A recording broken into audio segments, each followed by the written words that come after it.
Hi everyone, my name is Dr. Olivia Lesler, and today at Healthy Ambition, we're going to discuss resveratrol. I thought I'd talk about 7 positive human studies that have been uploaded onto PubMed since July 2018. So let's get started.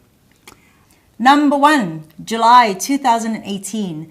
There was a study that showed that resveratrol, as well as calorie restriction, activated sirtuin-1, which is very well known for vasodilation, the repair of the cells on the inside of blood vessels and lymphatic vessels, as well as protecting heart muscles against oxidative stress.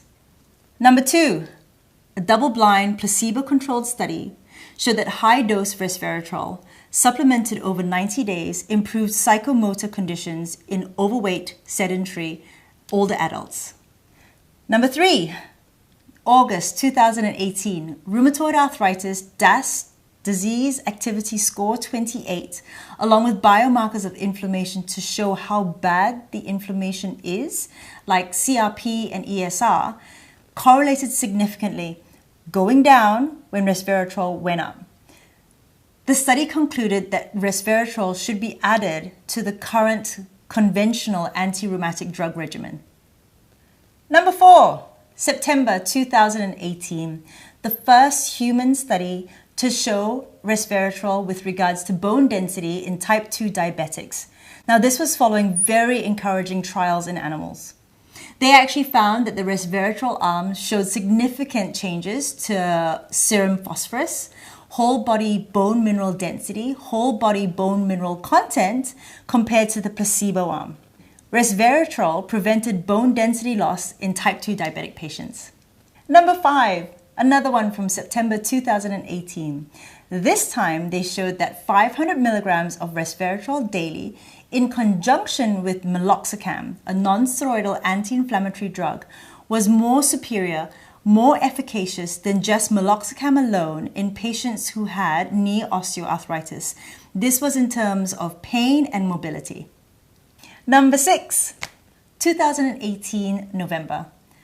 A study showed that green tea and resveratrol decreased halitosis in just over 70% of volunteers.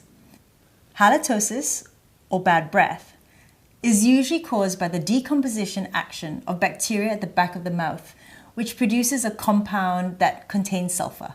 Last one, number 7.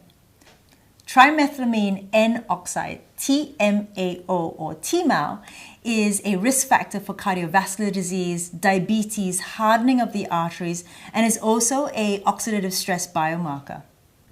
Blood levels of TMAO reflect consumption of foods like red meat and dairy, which have choline and L-carnitine. Gut bacteria pull these precursor nutrients and make trimethylamine, TMA, and then the liver oxidizes this to TMAO.